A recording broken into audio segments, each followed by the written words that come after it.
Hi, how are you? Matt Watson here from Carwow. So Rolls-Royce has a range of beautiful luxury cars and they are all powered by a glorious V12 engine. However, that is not sustainable. Rolls-Royce is having to go electric and their entire model lineup will be fully electric by 2030. And their first ever electric car will arrive next year and it will be called the Spectre. And in this video, I'm going to tell you everything you need to know about it and show you what it's probably going to look like. Buy, sell, Car wow.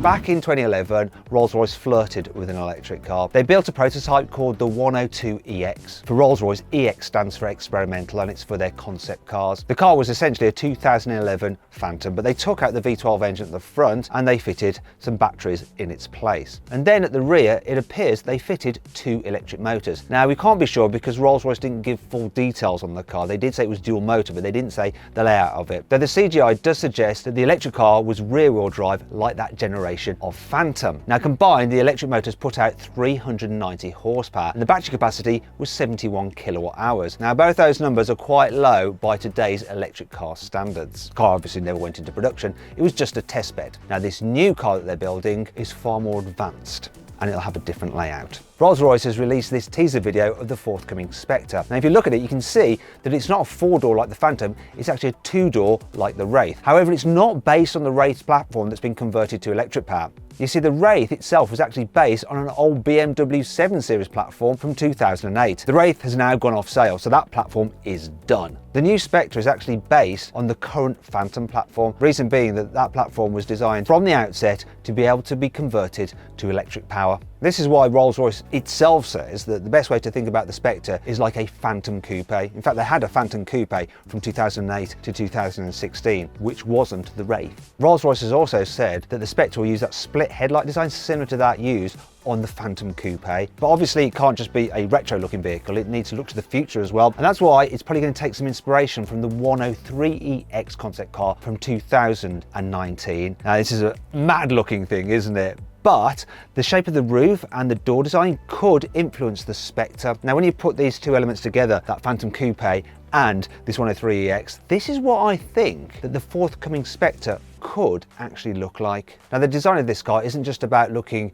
expensive, luxurious and stately. Being an EV, aerodynamics are super important. It needs to still be as efficient as possible to maximize the range. So aerodynamics are going to play a big part of how this car looks. Engineers measure how aerodynamic a car is by using something called the coefficient of drag, shortened to CD. Now the measurement of a CD is actually based on a ratio, and the ratio is how aerodynamic the car is compared to a block with the same frontal area. Now the old Rolls-Royce Phantom coupe had a drag coefficient of 0.35 CD. Prototypes of this new Spectre have a drag coefficient of 0.26 CD, which is a big improvement, but it's not brilliant.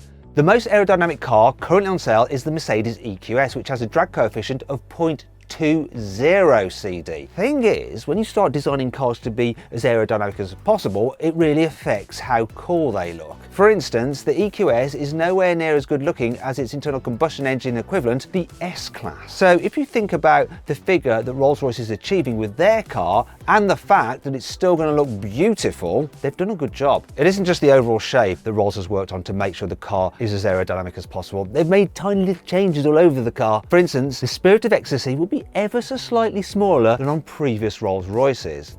I know this is sort of a little bit like removing the sprinklings off a donut to reduce the calorie intake. You know, it's not going to make that much of a difference, but you know what?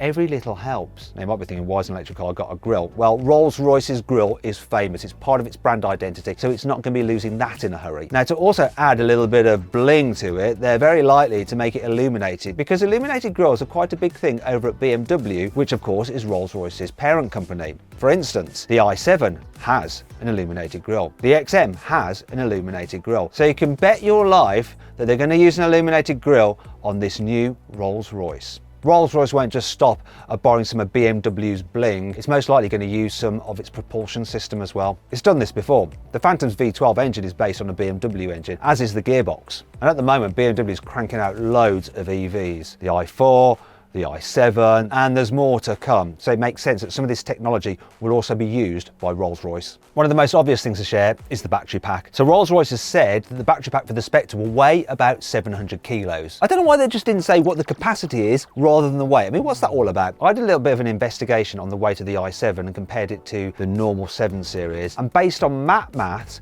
I think the battery in the i7 weighs approximately 700 kilos, which means it's most likely to be the same battery pack they put into the Rolls-Royce. The capacity of that is 102 kilowatt hours. The claimed range of the i7 is between 370 and 390 miles on a full charge. Now, as the Rolls-Royce is going to be heavier than that car, you know, because of all the animal hide and metal and wood trim, it's probably going to be heavier. As a result, the range will fall, but it should still be around the 350 mile mark. It makes sense that the Rolls-Royce Spectre uses the dual motors from the i7. Now combined, they put out 544 horsepower. However, there will be a high performance version that comes out later, which produces 660 horsepower. Now, when you consider that the current V12 engine used in Rolls-Royces puts out 570 horsepower, you know that Rolls-Royce is going to want to make sure that their new electric car is more powerful than their current V12 offering. So it's probably going to have around 600 horsepower. Not only will Rolls-Royce want to make sure that this new Spectre is more powerful than the current Rolls-Royce lineup, they're going to want to make sure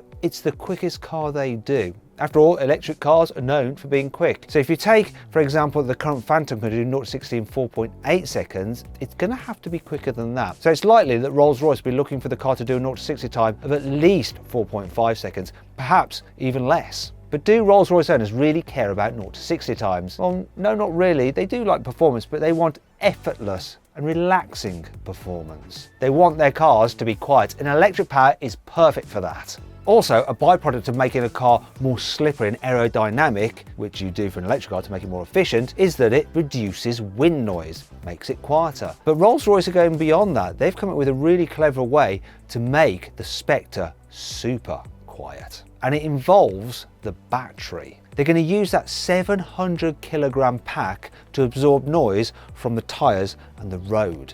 It's really clever. It means that they don't actually have to fill it with so much soundproofing to make it super quiet. Hopefully they won't make it too quiet like they did originally with the Ghost, where the car was so quiet that the moving sensation made people sick and had to take some soundproofing out. I'm sure they've learned their lesson. Another benefit of the EV layout is that because you've got the batteries underneath the floor and you've got some small electric motors on the axle, there's no big internal combustion engine taking up room underneath the bonnet. So as they did with the 103EX, they use that space for some rather cool bespoke luggage. And they're probably going to do this with a Spectre because it means that they'll be able to make some more money from their customers with this rather lovely luggage set. And that brings you on to the price, which obviously is something that Rolls-Royce buyers don't even think about because it's too vulgar and they're so rich it doesn't really matter anyway. However, if you look at the price of the Wraith, that used to cost £250,000. If you look at the price of a current Phantom, they start at £400,000. Obviously, that is a flagship. The Spectre will be sold alongside it, so it can't cost more than the flagship. But being an EV, it's going to cost more to produce. EVs are just more expensive. So the price of the Spectre is going to be somewhere between the £400,000 of the Phantom and the 250 grand of what the Wraith used to cost. It's probably going to be around £350,000 is my reckoning. But don't hold me to that. We'll find out for sure exactly how much it costs when it goes on sale in the end of 2023. I hope you'll enjoy the video. If you did, please give it a like. If you click on those windows there, you can watch some more videos. And if you click on that box there, you can go to CarWow to see how much money you can save on your next car. Thanks for watching.